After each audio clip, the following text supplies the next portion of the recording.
Mr. President, members of the Court, it is an honor to address you in these 8 important test cases. The purpose of my presentation is to address you on 3 crucial issues. First, Article 8. Can a child claim a violation of the family home when her father is the owner? Ariana Lordos is the test case whose home is in the fenced-up city of Famagusta.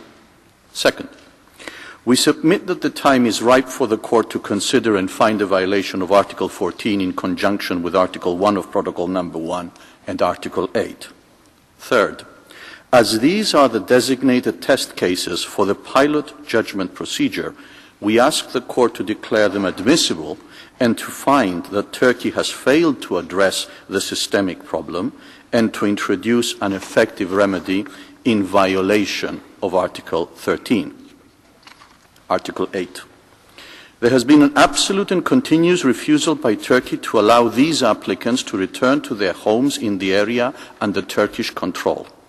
Turkey has failed to offer any justification for this, and the fact that it has refused to make any submissions whatsoever on just satisfaction must simply be held against it. Law 67 does not provide a lawful basis for the continuing violation of the applicant's right to home, nor does it provide a remedy for violations of Article 8 on its own. In the proceedings before the Commission, there is not even an attempt to acknowledge the right to a family home. In fact, home is not distinguished from possessions. There is a total absence of substantive provisions to regulate this blatant and continuous interference. In fact, if I understood Mr. Wood correctly today, one has to apply to the local courts to consider issues relating to home. Is that what the IPC is all about? Despite the Court's ruling in the Fourth Interstate case, this law does not prescribe the circumstances under which the applicants may apply to the Commission in order to reoccupy the homes they had to leave behind. The applicants in Lordos, Chrysostomi, and Chrysostomou, just like the pilot case of Xenidis Arestis, have no chance of returning home to Famagusta, because the respondent government has decided that it should be fenced up, it should be kept under strict military control, as repeatedly pointed out by the UN Secretary General in his reports. This is not denied before you today. It is not even commented upon. Under the Court's developing case law, in pursuit of the concept that the Convention is a living instrument, the right to respect for family home under Article 8 does not presuppose ownership. On the contrary, one can have a violation of Article 8 in relation to a family home that is simply rented. Let us now turn to the facts of the Lordos application, where Ariana Lordos was living with her parents as she was 2 years old in 1974, when Turkey evicted them from Famagusta. The apartment belongs to her father, and she is entitled to inherit part of it upon her father's death. There is no doubt that despite the short period of time she has physically spent there, she retains continuous strong links with that apartment, as throughout her life it has been held out to be the lost family home of her childhood.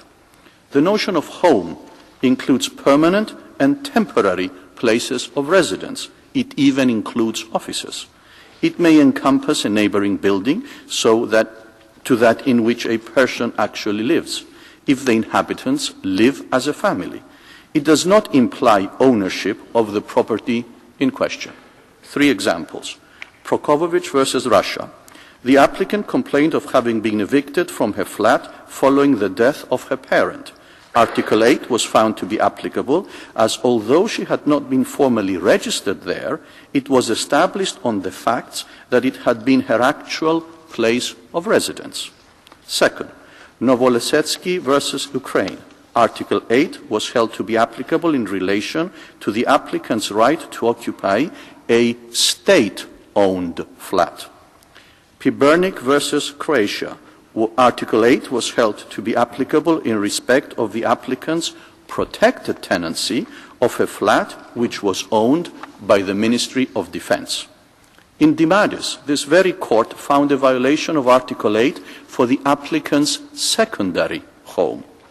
We invite the court to follow the Dogan case to conclude that in these 8 cases the refusal of access to the applicant's homes, in addition to giving rise to a violation under Article 1 of Protocol 1, constitutes at the same time a serious and unjustified interference with the right to respect for family lives and homes.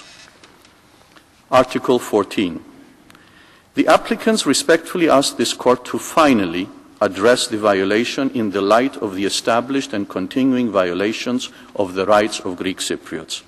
The general policy of the respondent government to exclude Greek Cypriots from their homes and properties is by now well established. I will focus on 2 examples before the Property Commission which are characteristic of the implementation of this policy. The first relates to the Meleagru application, a copy of which is already before you as part of the applicant's joint memorial. Interestingly, there was no comment about it by the respondent government. The applicants are denied restitution to their 18 properties and home, allegedly because they are in military areas, forests, the seashore, or have been allocated to by the respondent government to third parties, some of which are Turks from mainland Turkey or Turkish Cypriots.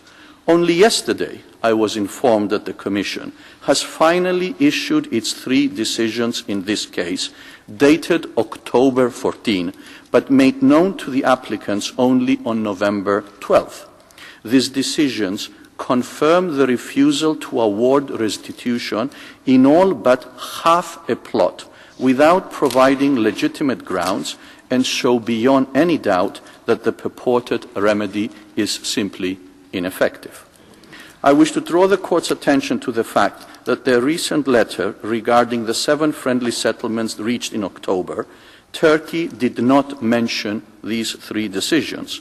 The only allegedly reasoned decision the Commission has ever issued, denying restitution and make it is impossible for these applicants to be awarded damages.